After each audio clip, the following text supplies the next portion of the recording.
Welcome to The Lock Shop with Nielsen and Hustler, powered by Coolbet Canada.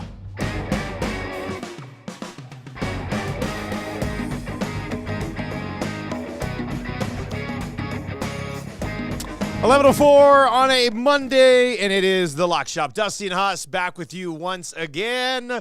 Nice little weekend in the National Football League for The Lock Shop. What we have, the Jets ended up being the only thing that didn't hit for you this week, Huss. And I went 3-1, and the only game I didn't get was the one we went head-to-head on, and you got in a 4-0 week, right? It was on the verge of absolute perfection yesterday, and I was so pissed. Listen, the Jets have driven me nuts for many reasons this year. But, man, up 9-3. First of all, I mean, Zach Wilson, just pay attention, dude. Yeah. Like that should have been a touchdown. There was no reason for him to step out of bounds. He was just that close to not being in, and that was a massive turning point in the game. They take the penalty right after that moves them back. 7 points turns into 3. And, credit to the Raiders. They played pretty well after that. They certainly didn't give the Jets very much, but that would have been the ride with Huss. The Lock Shop partner parlay came through, though. And your Lions are nothing if not entertaining. Listen, I shouldn't feel bad for a divisional rival, but I do feel bad for Justin Herbert. Like, what the hell does that guy need to do to win a damn game? Like, good thing they have that defensive coach, Brandon Staley. Yeah, it really helps, sure that they're really a lockdown. But the balls of steel on Dan Campbell to go for it on 4th down in that situation was absolutely wild. That had to be pushing a record for the most 4th down gambles in a game. Oh, that was insane. What was that, like the 8th one? Or I think it was, because the Chargers, that was the 7th one, and they got it. That was a touchdown to Keenan Allen. And, the Lions don't mess around, man. That was insane. They did it 3 times on one drive. I will say I had faith in them on that last one. I was like, oh, they're going to get it. Like, I wasn't even concerned. I don't know if that's because it's against the Chargers defense, but I was pretty confident in them. I was like, yeah, you know what? I say do it. Get that done. And they did. Yeah, but overall, great wins. Minnesota, Josh Dobbs, what a story he's doing. And, the one game that we were on the opposite sides of was way on the opposite sides. The Niners are definitely back. Let me ask you this. I know you're a big Trevor Lawrence guy. Are you at all concerned? I mean, listen, I know they're 6-3, but watch out for the Houston Texans, who are 1 game back in the AFC South. Trevor Lawrence only has 9 touchdown passes this year. It's very strange. Like, their 6-3 is basically based on the strength of their defense. And their defense really didn't have an answer for anything that was going on against the Niners. So I'm a little concerned about Trevor Lawrence so far this season. I mean, they bring in Calvin Ridley. He didn't even have a target in the first half of that ball game. They should have the offensive weapons there to be a little bit more deadly. With that said, I haven't watched the games enough, like sat down and watched Jags games from start to finish to actually get a good read on, hey, is he just playing like garbage, or is this the way that the offense is structured? Because I know Travis Etienne's having a pretty nice year. So if their offense really starts to click, the Jags are a tough out because that defense can play. But a wake-up call, like a reset moment here against the 49ers for sure. There's no doubt about that. They did stop Christian McCaffrey from getting a touchdown to set the all-time record, and they went to him on 4 consecutive plays at the end of the game. We were watching that. And it's 34-3. Yeah. So they're trying to get him. They're trying to get him the touchdown. Every fantasy owner is like, way to go, Shanahan. That's exactly what you should be doing. I thought that they might actually go for it on 4th down, but that probably would have been a little over the top considering what the score in the game was. But a historic run by McCaffrey. But for anyone that thought that the Niners were done or had regressed or the first 5 games was a bit of a mirage, think again. That team is a problem. Deebo Samuel makes such a difference back in that offense. Brock Purdy looked a heck of a lot better. Everyone got in on it. That was a signature statement win by the 49ers. Let's talk about the Browns for a minute. Yes. Because wow. I was a little worried early on that my submission to the partner parlay might have deep sixed it. But listen, Jake and I both really like Cleveland. And this sort of was feeling this way about the Ravens the same way I feel about the Jets right now. Like, I need to personally suspend myself from touching the Jets for a couple weeks. And listen, I was on the wrong end of the Detroit-Baltimore game earlier this season, was on the wrong end of the Seattle-Baltimore game earlier this season. And when I saw that game started with a pick six and then the Baltimore Ravens were up 14-0, I just thought, God damn it, here we go again. But the Browns defensively stepped up huge. Deshaun Watson got it going. And I thought it was going to be the most Browns way ever to lose. You know, you get that touchdown that comes right back with the pick six and then miss the extra point and they were down by one. I'm like, okay, this is Cleveland to a T. But they got their kicker another shot and he nailed it. And they got a huge win right now.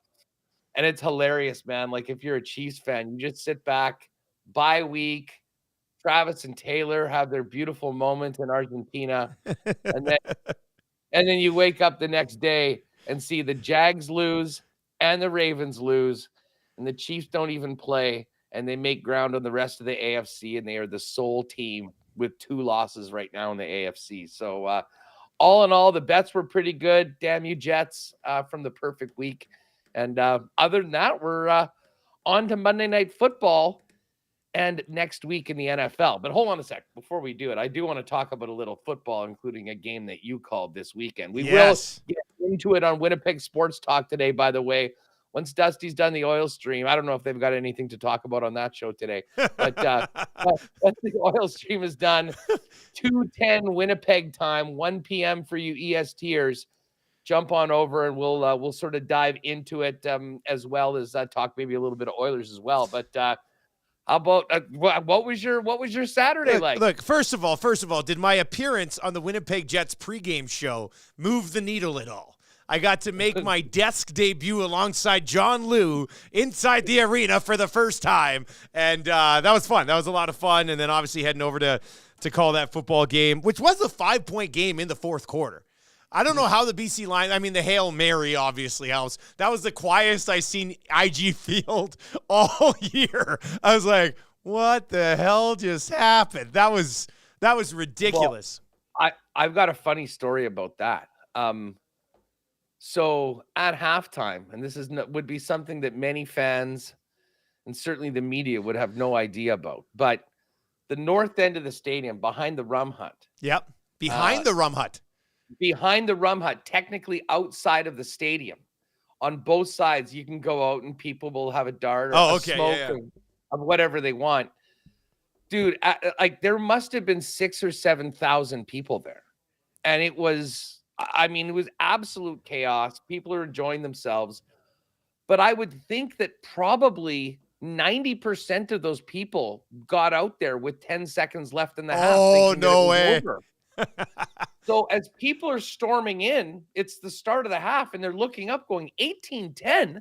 What are they talking about? There was a large percentage of people that had no idea that Hail Mary play had even happened. And you wouldn't have heard a roar if you were out back because it was just silence. It sounded like the end of the half. Groans. Yeah, the groans, yeah. An audible groan across the stadium. You got a chance to lose your mind there. Yeah, it was good, It certainly added a little bit more suspense to the game heading into the second half. But my God, I mean, that's a defensive performance for the ages. Yeah. I joked on Twitter yesterday afternoon. Oh, Vernon Adams just got sacked. I saw that. I was going to I think, did I laugh? I think I replied with a laughing gif. Yeah. I was going to go with like something like this, and I didn't want BC Lions fans to be like, look at Dusty and the Bombers. Like, this is but for 2 years now in a row, the BC Lions have been eliminated by the Winnipeg Blue Bombers, and Zach Collaros hasn't thrown more than 190 yards in the football game. You know what I mean? Like, Winnipeg finds a way.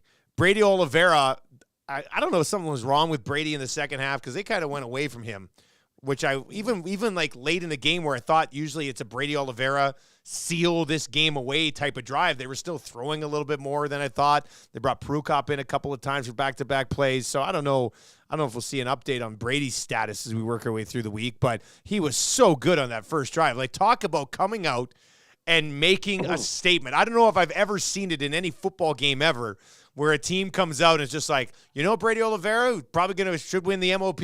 Here's what we're going to do. He's going to run the ball 80% of the time. The other time we're going to throw it to him, and we're going to score a touchdown on you. Like, that had to have been an ultimate kick right in the balls for the BC Lions defense. Listen, that was all caps bully ball by the Winnipeg Blue Bombers. Yeah. I mean, they came out. They said, you guess what? This is what we're doing. Try and stop us. And they did it over and over and over again. And, the way that they got that lead, and obviously, I mean, bully ball is one thing on the offensive side of the football. The defense was bullies. I mean, we were talking yesterday. I said, I got up after the Super Saturday in Winnipeg feeling like Vernon Adams, but that was just because we had a lot of fun the night before. Like, I mean, the 9 sacks, the touchdown on the punt block. I mean, they did Zach Caleros didn't need to throw for 300 or 350. He didn't. I mean, they controlled that game on the line of scrimmage all day long. And listen, it's pretty simple. It's elementary. It's cliche, but it's cliche because it's true. Football is won on the line of scrimmage, especially at playoff time.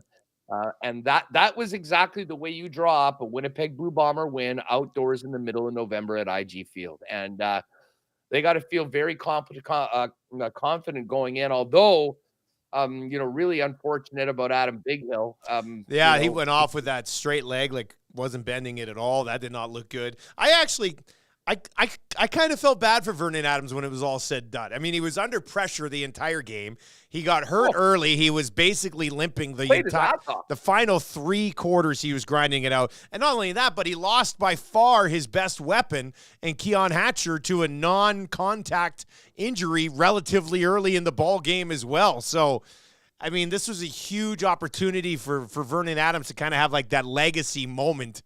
And between his own injury, his offensive line being unable to stop any sort of pressure that the Bombers were bringing, and losing Keon Hatcher along the way, I tweeted it the next day. I said, a lot of respect earned, I thought, for Vernon Adams trying to grind it out the way that he did against that Winnipeg Blue Bombers defense. That was just firing on all cylinders, man. It was pretty terrific. And, of course, it's going to be Bombers Argos, just like everybody thought. Oh, wait. What was the money line on the Alouettes? I didn't even look at it, not once. I mean, they were 11-point dogs, so it would have been quite the sprinkle. I'll tell you that. We'll ask Pat when he comes on. I'm sure he'll have an idea. But yeah, 11-point dogs. And again, like I'll put this to you because of course I was at the hockey game. Yeah. And then doing the quick turnaround, heading straight down to the stadium. So I didn't see any of that game, and we were in between 2 periods. And I'm like, oh yeah, the East Finals going on, and we look up, and it's 17-3 Montreal. And apparently they had 6 turnovers at that point, and then a pick 6 early in the second half. Yeah. I mean, I don't know how much you saw of the game, but it just seems like everything that could go wrong went wrong for the Argos. And you just can't win football games if you turn the football over like that. It kind of reminded me of the BC game against Toronto earlier this season, the one time that they basically played a top team with their full lineup, and VA threw the 6 picks. Yeah, VA had 6 picks in that one.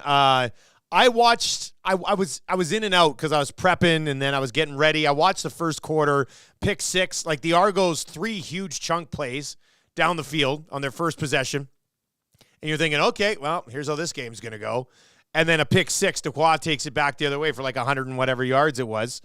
And then even then, though, I was like, well, it probably won't happen again. But every time I checked in on the game, it was like, I was asking people, is this a replay of another turnover? They're like, no, this is a fresh turnover. Like, it was awful. I'm talking after the game with our crew. Like, we had a panel out there, obviously, in Winnipeg with Barker and Bo and James Duffy. And they had watched that first game, the entire thing, while the rest of us were kind of getting ready for the second game. And they said it was one of the worst quarterbacking performances they've seen in CFL playoff history. Like, Kelly just, I mean, he was eaten up. The Alouettes, the strength of the Alouettes is clearly their defense. But my goodness, he made a couple of horrible reads, made a couple of throws when they got behind and he was probably trying to do too much to sort of get them back into the football game. And, a really nice win. It sets up this Cody Fajardo versus the Bombers again. They denied him from a couple of Grey Cups when he was with the Riders, and now he's with the Montreal Alouettes. I think I saw a stat already, and obviously I'm going to be diving into this game a lot more. I will be calling it for the radio. I see some people in the nasty chat asking for me to call it. But, yeah, I'll have it for the radio calls. If you want to listen to it on the radio, I'll have the call on that one. You can always just throw it on and watch the game too if you want. But I think, what is it? Winnipeg's defense has allowed 6 points to Montreal's offense this season. So, I mean, we could be in for an all-time defensive battle. And I'm not talking poor offenses. I'm talking we could be in for an all-time defensive battle in the Grey Cup here, Huss. Well, Montreal hopes that will be the case, because we could also be in for an all-time beatdown. Have you seen a line yet? Have you seen a line yet? I thought I saw it somewhere pop up at 7.5. That might have been like in an email from somebody who was like, "Hey, this line's open at 7.5." I haven't looked anywhere else. We don't have a line yet on CoolBet. I was thinking it would be 8.5 or 9, and it wouldn't have surprised me if it was like close to 10. But I saw one of the stations with one of the books saying it opened at 6.5, which blew me away. Ooh, inside a touchdown. I think if they hung a 6.5 anywhere, that will get pounded for the Bombers. So we'll wait to see. Zach Collaros and the Bombers are not turning the ball over 9 times against the Montreal Alouettes. Like, that's just, they didn't turn it over once against the BC Lions. So Zach is just in a different spot in his career than Chad Kelly is. And we even saw it, the one play he made. Now they were up, they only needed the field goal, but he was on the run and there was pressure coming from behind. And he just slid. He was like, and he didn't even throw it away. He's just like, I'm just going to slide. We're in field goal range. Let's just go get this thing done. So, hey, when are you heading out there? I fly out Wednesday. Actually, yeah, we got to exchange some emails here because I'm basically MIA from Wednesday to Monday. When are you going out? Because you're coming, right? Everybody's telling me you're coming out. I'm going out Wednesday. Oh, you are? Hey? Wednesday night. Yeah, I'm going out Wednesday, but I'm going to Niagara for Wednesday and Thursday. Because the award show's in Niagara on Thursday, so I'm going to be in Niagara. Yeah. Niagara and Thursday. Yeah, sure. There's a few other things in Niagara I figured that might be attracting you to. Yeah, never been. Well, I guess I have been once, but that was a couples trip, so that'll be different, I guess. Yeah, but staying at the Sundowner. Yeah. No, I'm just kidding. Anyway, it should look the Grey Cup. Either way, it's a Grey Cup. I mean, it's going to be an amazing time. And a chance here for the Bombers to, if you win 3 of 4 and your only other loss was in the final by a blocked field goal, man, that's dynasty talk right there, right? It has to be. I mean, I think it pretty much already is, to be honest. I mean, like being the first team to win the West Division 4 straight years since those Edmonton teams of the late 70s and early 80s. But you're right. I mean, I kind of said it last year. If they won 3 straight, it would have been a dynasty. Well, now they're going to come back and do it. They're certainly looking like they're trending quite well to be giving themselves that opportunity to be called a dynastic group right now. And we look forward to seeing you out in the Hammer on the weekend. It's going to be quite a lot of fun.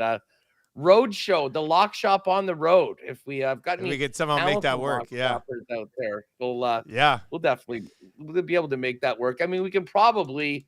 I'd imagine Awana could be. Well, yeah, we can probably just get us both in. We can connect from wherever. I think Thursday morning I'll be able to connect because I'll just be at the hotel in Niagara, so I should be able to connect for lock shop on Thursday. Friday I'll be driving from Niagara to Hamilton, and Wednesday I'm flying. But we could probably move for sure on Thursday. We could both be on. I think. Excellent. Yeah, excellent. Cool bet, boys. Be ready. You're going to get called into work this week. Mark in the Nasty Chat says, isn't Zach Collaros like 9-0 versus Cody Fajardo? And he is, isn't he? Fajardo was probably all fired up that they won the game. If I'm the Alouettes, I don't show him any video from Sunday. No. Because he might not show up to Tim Hortons. After what the Bomber defense has done to him in the past and what we just saw happen to Vernon Adams. Anyways, it's going to be a fun Grey Cup week. We'll be all over it all week on Winnipeg Sports Talk. We'll be doing shows from the Hammer on Wednesday on Thursday and on Friday. And we'll probably do a little bit of a special pop-up on Saturday as well before game day. So maybe we'll hook up with you at some point there. But we'll get the picks in. We'll have a big lock shop for obviously for the National Football League, and it's all there. Hey, I know we're going to bring Patty in and get to this football game. Oilers are playing tonight, aren't they? They are. They're in action tonight. Yes, they are. What's the feeling? What's the feeling around the old Oil Town this morning, the day after the new coach, a very memorable press conference, and a great pop-up EST show with over 1,000 people live. I enjoyed that. Oilers minus 166 at home to the Islanders with their new coach. Everyone's head's still spinning. I mean, where were you at on this game tonight? Well, we actually threw together a little EST parlay this morning on Connor McDavid. Hasn't scored in 10 games. Getting off the schneid here. He's got his junior coach. He hasn't scored in 10 games? He hasn't scored since the third game of the season, buddy. Now he missed 2 games, but we've got this already up. You can find it. It's plus 385, which is a pretty good number. I didn't know if he was going to get there. Connor McDavid goal plus 2+ points. Over 5.5, and the Oilers to win in regulation, plus 385 tonight. So if you believe in a new coach bump. Now, I did see reports from the morning skate today that Connor McDavid and Leon Draisaitl had no clue it was coming, which, I mean, you can only lie to the media so many times. Like, you're telling me Connor McDavid woke up to a text on Sunday morning for the very first time and was like, wow, they fired the head coach and hired my former junior coach. I'm stunned by this. So yesterday was one of, like, we've seen a bunch of different press conferences in this market. Yesterday's was one of the most awkward I've ever seen. You've got Jeff Jackson as the CEO of hockey sitting there next to a grandpa-like figure who's babbling on, who I think they probably said, let's just let him think it was his idea. This will be great. And then you've got Chris Knobloch, who's sitting there obviously really wanting an opportunity to coach in the National Hockey League, but at the same time probably thinking, what the hell am I stepping into? And then you've got Paul Coffey, who literally in the press conference said, I didn't want to coach. And then basically it's like, they convinced me. Have I done it before? No. Do I think I can do it? Sure. And he's got a direct line to Daryl Cates. He's like his eyes and advisor. So you've now got this coach who's never coached National Hockey League as a head coach before coming in to try to save the season. He's got these obvious links to McDavid. The last 3 major moves this team has been have signed his former junior line mate, hire his agent as the CEO of hockey ops, and now bring in his coach. And people have the nerve to be like, I don't know, man. I don't know if there's it's a coincidence. Like, come on, what are we doing here? They're basically giving their star player the power to put some people in place in the organization that he thinks will win. It happens in other sports. Doesn't usually happen in the National Hockey League. Now it's on 97 to go out and get the job done. So that's why we're on him to score tonight and have 2+ points in a regulation win with over 5.5 goals. Maybe he should change his number to 23 and just officially become the LeBron of the NHL. Here's the difference with LeBron. He did that, but every place he did that, he won championships. So, I mean, there's a difference between going out and dictating a few things but actually delivering titles and going out and delivering a few things and getting eliminated by teams that are constructed properly in the postseason. Well, as long as it helps them re-sign Draisaitl and McDavid, I'm sure everyone will be happy. Let's get Patty in here and see what he has to say about the big weekend. Pat, big week in the lock shop. So close. Damn Jets. They're on my personal suspended list. But overall, a pretty nice day. Partner parlay cashes. Things are good. How was your weekend? Things were great. I was tailing the lock shop. My 2 best bets, I think I went 1-0-1. We pushed on the Lions, the Steelers. I'm all in on the Steelers now. Fraudulent or not, they find ways. Not only do they win, they cover. Yes. And they can. I thought this was going to be finally the game where they outgained their opponent. Nope, they didn't, but they still won. They don't need to. It's insane. It is crazy. The most opportunistic team maybe in the history of the NFL. It's insane, but really, really awesome weekend of football. Not a great weekend of football in Toronto here. An all-time choke job. From we can't call him Swag Kelly anymore. Like, that swag is gone. It might have to be Chadwick Kelly for all I'm concerned with. Kelly. Chad picked it is. Kelly. I like that one. Such an unbelievable season for him. To be quite honest, a great season for the Argos. The biggest crowd that they've had at BMO. Tailgate scene looked unreal. I was really upset I couldn't make it down. Had some other things going on, but a bunch of buddies seeing on social media just looked absolutely electric. And then all the momentum just completely ripped out of their hands because their star quarterback just shriveled up under the bright lights. Just a really, really disappointing way to finish the Toronto Argos season. But hats off to the Alouettes, and I'm looking forward to watching the Grey Cup. Bombers Owls. Would have preferred the double blue to be in it, but I'm still going to watch the game. You and JBM should take a trip down to the Hammer for the weekend and maybe take in the festivities, Patty. Might have to. I was boots on the ground with Dusty in Regina last year. It was my first Grey Cup experience, and it was unreal. So just down the QEW, I think myself and Jake might have to make an appearance, whether it's the game or just the festivities all week, man. It's a really, really awesome time, no doubt about that. I'm sure your girlfriends aren't watching the lock shop. This is what you do. Say, oh, you know what? The guys are coming in. We've got a full slate. Like, it's all work. Business trip. Have to get down there.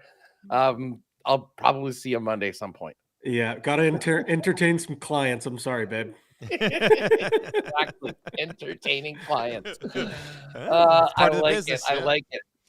How about the Browns win? We just talk about this for a minute. I was joking that, like, could it be a better weekend for the Chiefs?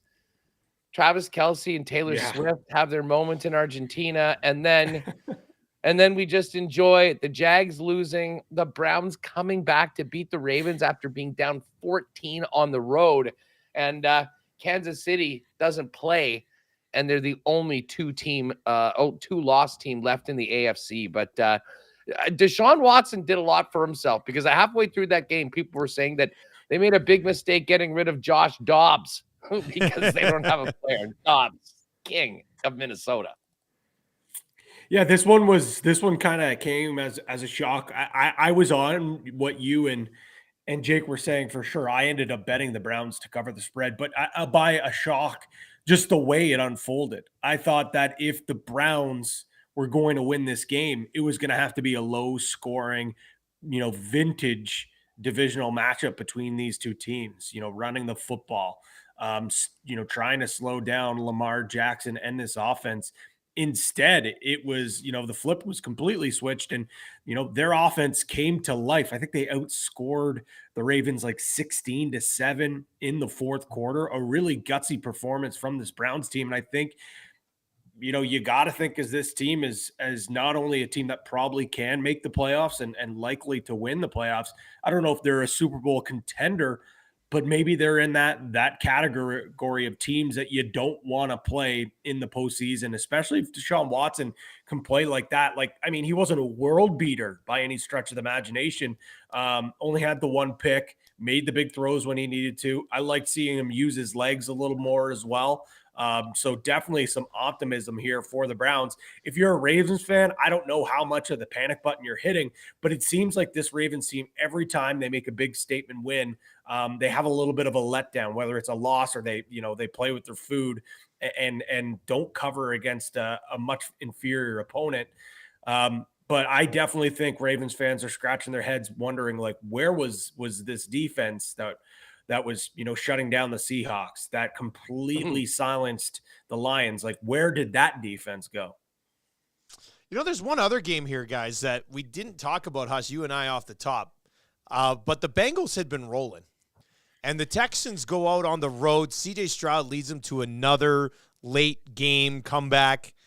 I don't know if I'm sitting here and going, I got to start worrying about the Texans. I mean, if you're a playoff team, you might have to worry about them taking your spot. But considering how well the Bengals have been playing, and for the Texans to basically go in and outgun them with a rookie at the helm, man, that's extremely impressive. And I know he's already done a few things along the way in this season where you're like, man, what a game. It seems to really be hitting all strides. And then he goes into Cincy and beats the Bengals, and you're like, what the hell? What do the Texans have on their hands here?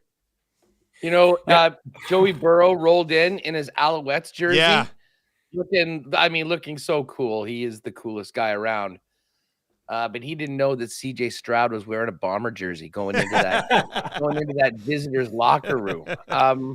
Yeah, I can't say enough. And listen, we talk a lot about CJ Stroud. D'Amico Ryans deserves a ton of credit. He has come in. He has been the perfect leader for that young Texans team. They're believing in each other right now. They've got the wins to prove it. They are absolutely on the come up. And, I haven't looked at the schedule here, but I would imagine that we're going to see a couple of Jags. Have the Jags played the Texans yet so far? They played them once, and the Texans beat them. They beat them. And then they've got a game in Houston 2 weeks from now. Yeah, 37-17. So that will be a massive, massive game for Houston. If they can win that game, they will really be in the driver's seat for the AFC South. But Patty, the CJ Stroud show just continues going on, and it's a tough loss for Cincy. I mean, yeah, they're 5-4. They're last place in their division right now. And they've lost to teams ahead of them. Like that was a devastating loss for Cincy, as big as it was for the Texans. We talked about it, I think, quite a bit over this program over the past couple of weeks of how important that stretch over the past couple of weeks were for the for the Bengals before playing the 49ers, the Bills. Well, they go out and they beat those two teams. They lose to the Texans, who I think at the start of the year, a lot of Bengals fans probably had that scheduled as a win. But the road just doesn't get easier for this Bengals team. I don't have the numbers in front of me, but this has to be one of the toughest remaining schedules. They go at the Ravens next week on Thursday night. They then go up against the Steelers, who, again, two divisional back-to-back games. Then they go up against the Jaguars, play the Colts at home, the Vikings at home, who now the Vikings all of a sudden have some life. They play the Steelers again, then the Chiefs, and then they close with the Browns. Like that, with the exception of maybe the Colts, and you could make an argument for the Vikings. Like those are all coin flip games. If you're asking me, like this is an absolute meat wagon of remaining schedule for the Bengals. We know that, again, we thought like the start of the year might be costly for them because of just the way that they played. They weren't really able to figure things out. You almost like kiss away that division. But for me, it's like now it's like, man, like this team could end up missing the postseason because of how slow of a start they had after beating the Niners and the Bills and everyone saying, oh, the Bengals are back. Every single team in the AFC would love to see them miss the playoffs. I'm thinking about going to the game on New Year's Eve at Arrowhead, Bengals at Chiefs. And I'll tell you what, I mean, especially being a top seed, if you know that Cincinnati is going to be coming, if they make it in the 6 or 7 hole, I mean, that might be an opportunity from Mahomes and the Chiefs just to eliminate the Bengals at that point. But they got to get there first, stack up a few more wins, as you mentioned, in a really, really tough schedule. Well, Bills back in action tonight. What do you expect from the Buffalo Bills? They have not looked themselves for the last month or so. They get the Broncos, who have been much better as of late with 2 consecutive wins.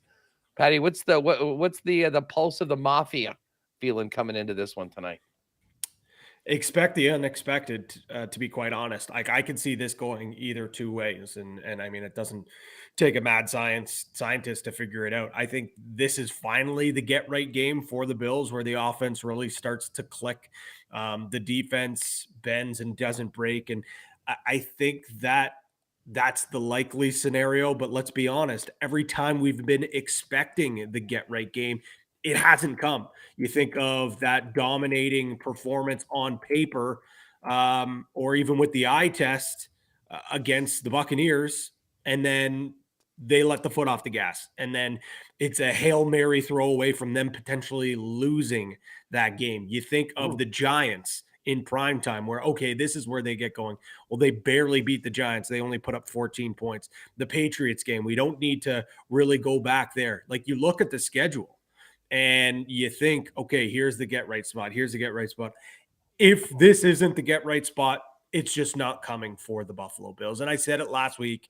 I do think that this is just, a mid football team, middle of the pack. They're good enough to make the playoffs. I don't think they're good enough to go deep, especially with all the injuries that they have. With that being said, I do think they are a much better team than the Broncos, even though the Broncos have been playing a lot better. I think we see more of the offense that we saw in, once again, the second half, because again, time and time again, when this team plays up tempo, when this team plays fast, when Josh Allen gets involved in the run game, when they spread the ball and they don't, force feed Stephon Diggs for like 18 targets, when they, allow Gabe Davis to get a big catch early on for him to get his confidence going, this team is a good team. We just haven't seen that consistently this season. So cautiously optimistic, I think, is maybe the phrase that I could say for the Bills. Now, with that being said, take off the Zubaz, take the Buffalo chicken wing out of my mouth. If I'm betting this game, it's probably Bills are going to win, but I would be very inclined to take the Broncos with the points. I'm taking the Broncos in the points. Yeah, me too. I'm taking +7, right? Well, +7.5. I get, It's if you want to take it was 7 this morning. Well, it's 7. It's 7 at even. Oh yeah, okay. But then if you go to 7 and 5, it's -114. At so 7 you and might half. as well save yourself. Yeah. Well, to be honest, I think I could actually maybe stomach the even money better. I mean, will it be a push? I mean, I think the chances of that are low, but it does give you, mind you, we've been very successful with getting our half points. Yeah. We did it. The Detroit half point that we got for the partner parlay helped us out big time yesterday. So whether you're looking at 7 at even money or 7.5 at -114, those are the options that are there for you. One of the props that stands out to me, and we'll get your guys' thoughts on anything else, is I'm going to jump on Javonte Williams over the number at 54.5. Oh no, I see that number has changed. It's actually now up to -135. He's coming off back-to-back 80-yard games. Russell Wilson has been good, but they like on the road, I really do think that they're going to do their best to establish the run, take advantage of the loss of Matt Milano, who was, a tackling machine, and try and keep the ball out of the hands of Josh Allen a little bit more. So I can't see the running game not being a big focus of Sean Payton in this game today. So definitely do like that 54.5 over, and I would suggest get it sooner or later because that's not coming back the other way. Patty, what do you got on the prop slate tonight? Well, quickly, I like that one as well. The Bills have struggled to stop the run, especially in the first half. Like it's again, and they've been like bend don't break. They've been susceptible to the big long runs, the 20+ yarders, the 30+ yarders. So even if they figure things out and slow that offense down a little bit, or the run in the second half, I could still see it hitting in the first half. What do I like? I feel like every time I come on this program, when the Bills are playing in a primetime spot, I say Khalil Shakir. For whatever reason, the odds makers haven't adjusted for him since he's really stepped into a big role after the Dawson Knox injury. And since that, he's been a much bigger piece to this offense. 14 receptions on 14 targets over those 3 weeks. He hit his reception total for this, so it's 3.5 for 3 straight weeks now. And he's hit the yardage, which is listed at 36.5 twice. And to be honest, 3 weeks ago, when this did happen, he missed it by 1.5 yards. For some reason as well, both of these are at plus money. Over 36.5 at plus 103 and over 3.5 receptions at plus 140. Like I thought that was a misprint, and it's not.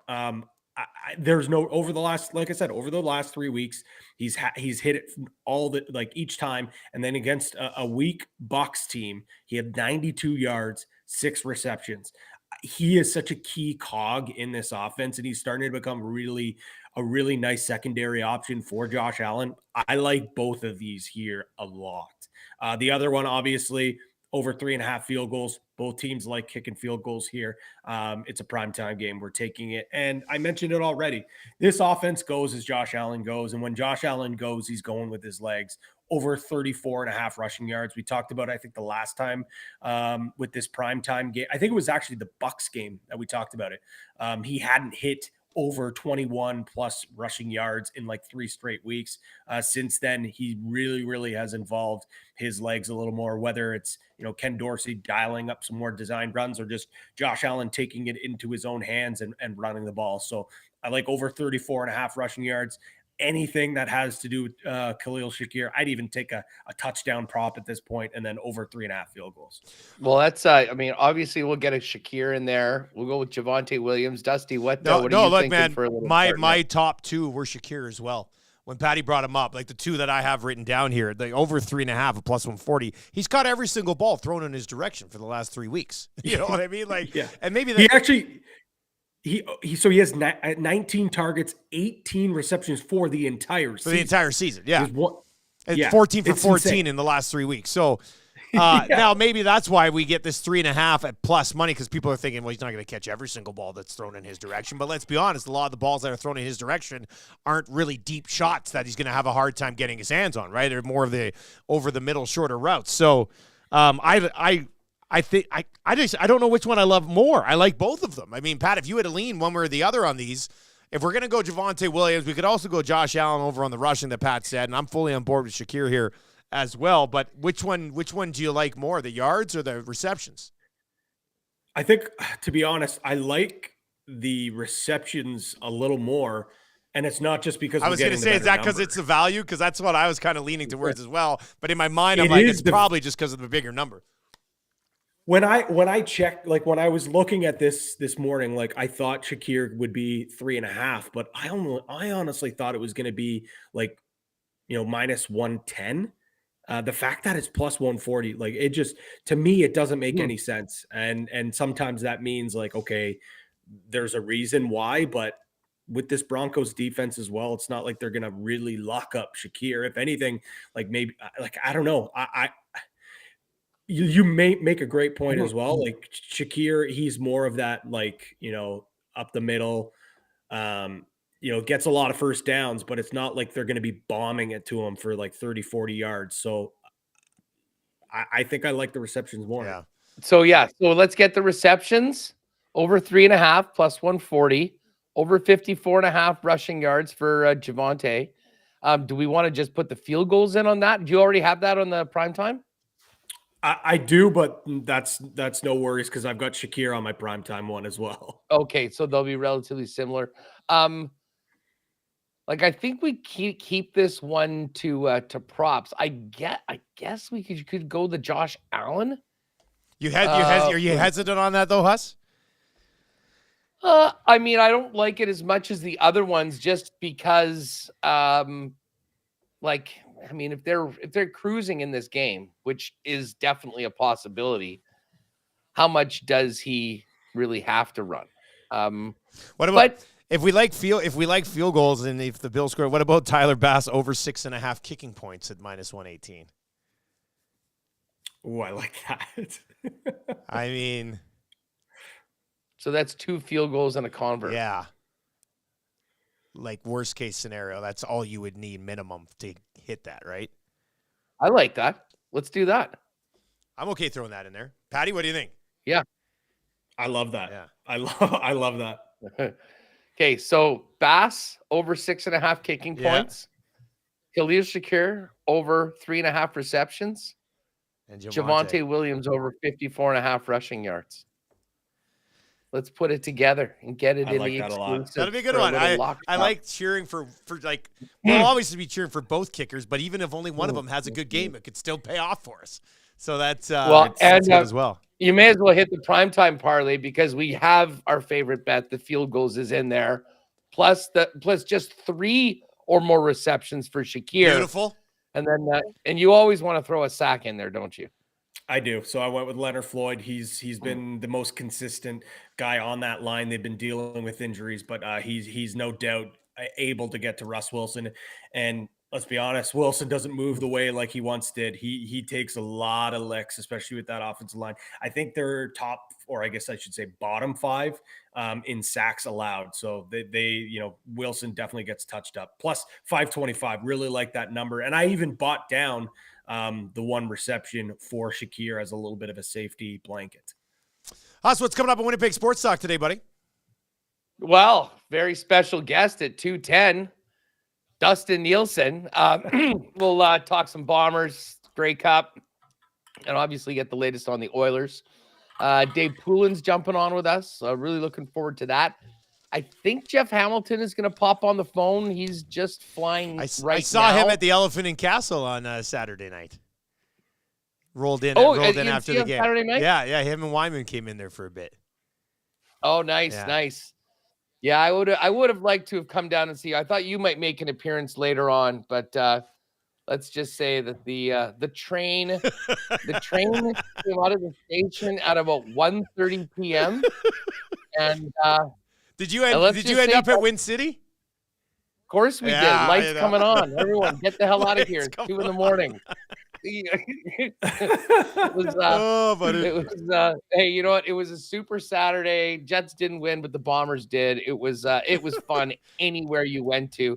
Yeah, we were at Confusion Corner for a couple hours after the game, got something to eat, and then finished it up there. But it'll be good. Well, listen, I'll look forward to talking to you on the show today. Yep. Seeing you in Hamilton. And Patty, start working on pulling some strings behind the scenes for Client Entertainment Weekend in beautiful Hamilton, Ontario, coming up this weekend. Well, I already pulled some strings with Bombers, Als, Grey Cup. Those odds are up. Okay. I know you guys were talking about it before. They are up now. Bombers minus 7.5. 7.5. The total sitting at 47, and then the Als plus 250 on the money line. I think you guys asked also before the show started what the number was for the Als. Last week. Yeah. Plus 450. What a nice one to be on. God. Well, our buddy Mokan in Montreal was the only media member to pick the Alouettes to win that game on the weekend, and he'll do a victory lap with us, and I'm sure tell us why the Grey Cup will be closer than some expect. But 7.5, I got to go make a wager. I will see you guys. All right. Patty, Huss, we'll see you guys. We'll see you guys later in the week.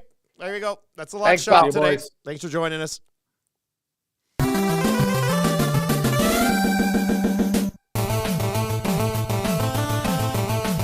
All right, let's get into it. It is the Fantasy Football 5 brought to you by Century Casino, Fort Road, the Sports Bar and Lounge. Join Lieutenant Eric tonight. He will be there for a double dip. You get the Monday Nighter and you get the Edmonton Oilers in action tonight as well. If you have any fantasy football questions, you can hit us up.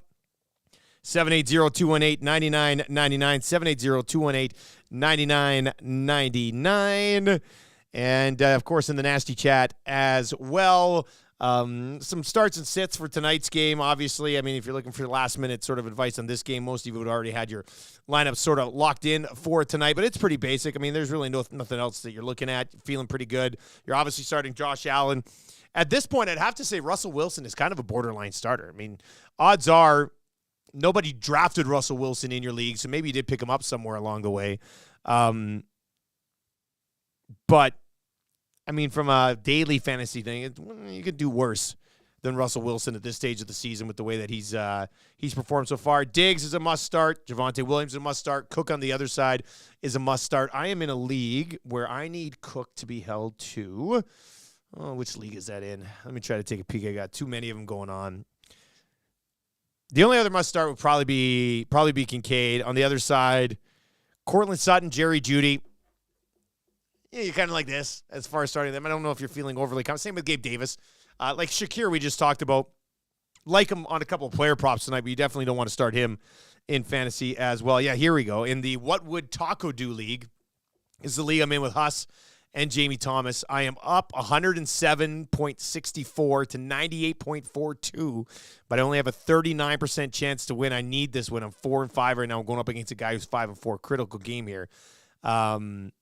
He has James Cook tonight, and he needs about 9 points. He's projected to get 11.6.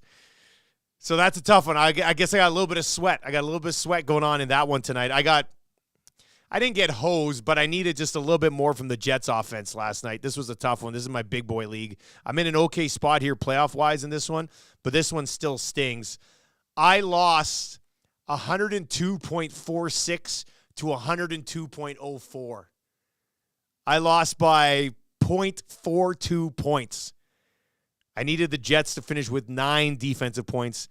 They finished with 8 defensive points. I needed one more sack from the Jets last night to win that matchup, and I did not get it. Any sort of game from Calvin Ridley would have probably helped there as well, and Jonnu Smith didn't have anything going on in that game. I didn't have anybody on the bench that I left out there that could have helped me anyway, but still a little frustrating.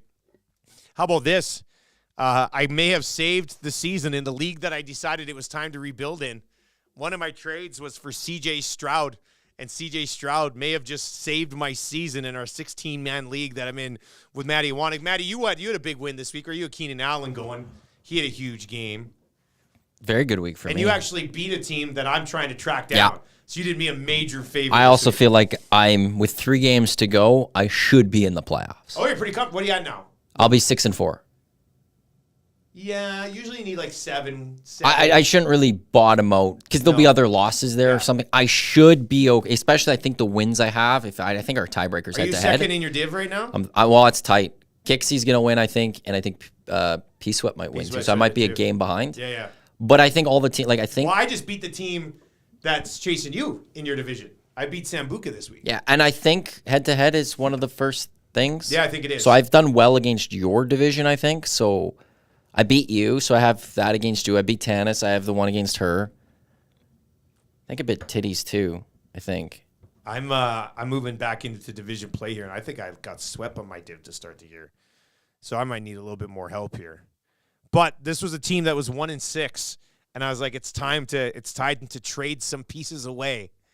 And sure enough, I'm 3-0 since I traded away Aaron Jones, Amari Cooper, Brandon Ayuk.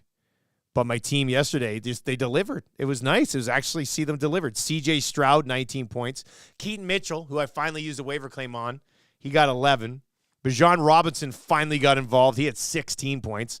CeeDee Lamb, who's been my guy in this league for since he came into the league, he had 31 points. And then, so-so days from Terry McLaurin, Pitts, and Addison.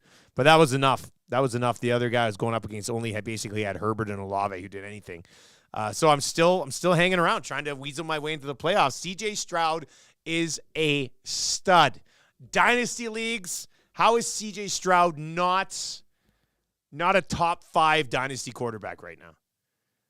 Like, he has to be. I love Trevor Lawrence, but you can't watch these two guys play this year and have CJ Stroud below Trevor Lawrence on dynasty rankings right now from a quarterback position. You just can't. Hell, after watching him go up against Joe Burrow yesterday, you might not even be able to do that either.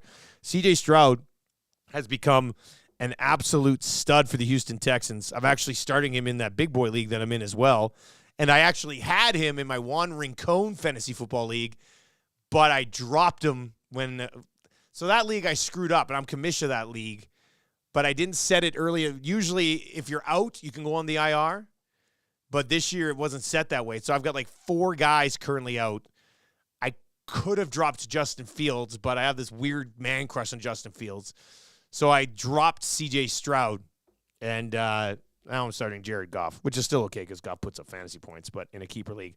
That's a tough one. Here's a little text that's come rolling in here at 780-218-9999. Picked up Noah Brown this week, deep in the players available list, and I have Stroud. Brown's 24 points won my week. Yeah, with Nico Collins out, Brown was probably an easy decision to start. They've also got Tank Dell there as well. So that worked out extremely well for you as well. That's why you got to hit the waiver wire. You got to hit the waiver wire. You know a guy that I picked up in 2 of my leagues, and one of them I started, and he actually had a touchdown and a couple of catches, was Irwin in Cincinnati. I didn't start him in the 16-team league, but I picked him up because I was like, let's see how this plays out. And I got T. Higgins in that league, so that was kind of a tough pill to swallow. But in another league, I started him, played him, and he helped me win. So there's always guys lurking around, at the sorry. Is that for Oil Stream? Okay, I gotta see what that is. I'm like, what is this? This is intriguing. I get distracted so easily. We're pretty much done with the Fantasy Football 5 anyway. Waiver wire tomorrow. Big waiver wire. And trade deadline. I know in one of our leagues it's a trade deadline this week. And I don't know, do you guys have trade deadlines coming up this week? If you have any trade questions, feel free to fire those over as well. That's going to do it for the Fantasy Football 5. We got a doozy coming up. Oil Stream is on the way. We will hear what Connor McDavid and Leon Draisaitl had to say after practice. They were shocked. They were surprised with the coaching change. Poor Ken Holland really shouldn't have said that he talked to all these guys last week when they're all like, we didn't no idea what was coming. Oh, man, this is going to be a great Oil Stream. Stick around. If you're listening here on TuneIn, stick around. Oil Stream coming up. Going to be straight fire from Tommy and I for the next 60 minutes.